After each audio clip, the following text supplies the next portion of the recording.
आयज आनी लोक आयले हे सगळे फ्रॉम दोडामार्ग पत्रादेवी आनी कारवारच्यान आयले पोल्या बॉर्डरा वयल्यान आनी हे तेंचे ओन व्हेकल घेवन आयले विथ ऑल द परमिशन्स.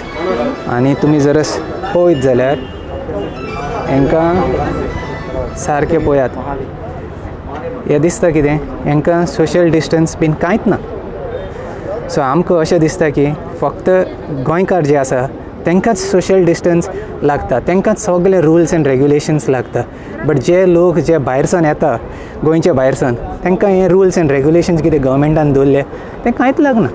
दिसता कितें हे सगळे रुल्स एंड रेग्युलेशन्स ते घातला ते फक्त गोंयकारांक आनी जे दुसरे लोक येता तांकां कांयच ना. करात हांगा येयात जाय ते करात, मजा मस्ती मारात आनी वचात. तशें अशें जालां हे पळया तुमी. हें आतां सारकें न्यू मारगांव आसा सारको आमचे कोवीड हॉस्पिटला कडेन. सो मारगांव हे लोक येयला ते आतां कोवीड टेस्ट करपाक आनी मागीर तेंचे कोवीड टेस्ट जाले म्हणटकूच ते जाले फ्री बर्ड्स.